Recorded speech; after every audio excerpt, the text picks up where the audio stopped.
Hello, this is Sandeep Srivastava, physiotherapist, neurosurgery, SGPGI। Friends, आज मैं आप लोग को बताने जा रहा हूँ शैटिका के बारे में। एक पेशेंट मेरे पास आया, उसने मुझे पूछा कि मुझे शैटिका है, इसका क्या ट्रीटमेंट है।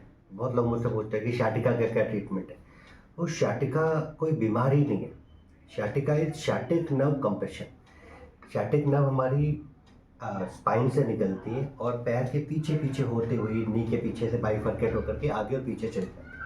इसका ओरिजिनेशन होता है L4, L5, S1, S2, S3। अब इसकी वजह क्या होती है इसके दबने की। पैरों में पेशेंट बोलता है कि कभी भी पेशेंट ये नहीं बोलता कि मेरे स्पाइन के बीच से दर्द हो रहा है और नीचे तक दर्द। पेशेंट हमेशा बोलता है मेरे हिप के पीछे से दर्द हो रहा है, जो नीचे की तरफ चल। अब इसकी वजह होती है 9 मेजर कॉज बताऊंगा जो जिसकी वजह से शैटिका हो सकता है। इसमें पहला होता है क्रोनिक कॉन्स्टिपेशन। अगर किसी को कॉन्स्टिपेशन और पेट से बहुत प्रेशर लग रहा है, स्पेशली इंडियन सीट में जा रहा है, तो उसकी वजह से वर्टिब्रा पे प्रेशर पड़ सकता है, नर्व पे प्रेशर पड़ सकता है। सेकेंड होता है फ्रैक्चर ट्रॉमा डिसलोकेशन, कि कोई पुरानी चोट लगी हो, कभी वर्टिब्रा फ्रैक्चर हुआ हो, कभी कोई हिप डिसलोकेट हुआ, उसकी वजह से शैटिक नर्व कंप्रेशन हो सकता है। नेक्स्ट होता है ट्यूमर इन द मसल्स। अगर ये शैटिक नर्व ऐसे ऊपर से नीचे तक जा रही, उसके बीच में किसी पार्ट पे कोई ट्यूमर या सिस्ट हो रहा है, तो वो उस नर्व को कंप्रेस कर सकता है। नेक्स्ट होता है OA of hip joint.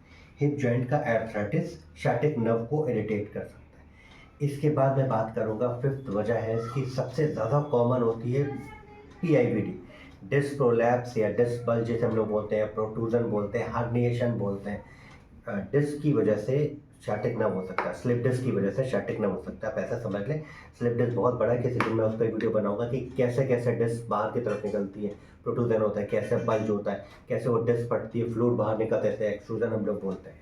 Next होता है स्पॉन्डिलोसिस, स्पाइन में किसी भी तरह का डिजेनरेशन, हमारे खाने में कमी, हमारा over use of the joint, mail nutrition होना, नर्व पे प्रेशर होना, पॉस्चरल प्रेशर ज़्यादा, मैकेनिकल प्रेशर ज़्यादा होने की वजह से हमारा पार्ट जल्दी डिजेनरेट होता है, जिसे हम लोग लंबर स्पॉन्डिलोसिस बोलते हैं, जिसकी वजह से वो शैटिक नर्व इरिटेट करते हैं। उसमें ऑस्टिफाइड फॉर्मेशन होगा, हड्डी की नोक निकलेगी, जहाँ से हमारी नर्व निकले, इसको न्यूरोफिल्म फोरामेन बोलते हैं, वो नैर हो सकता है, इसके आसपास हड्डी का नोक ऑस्टिफाइड फॉर्मेशन हो रहा है, उसकी वजह से नर्व इरिटेट, मतलब डिजेनरेशन की वजह से ऐसा होता है। नेक्स्ट वजह होती है स्पॉन्डिलोलिस्थेसिस।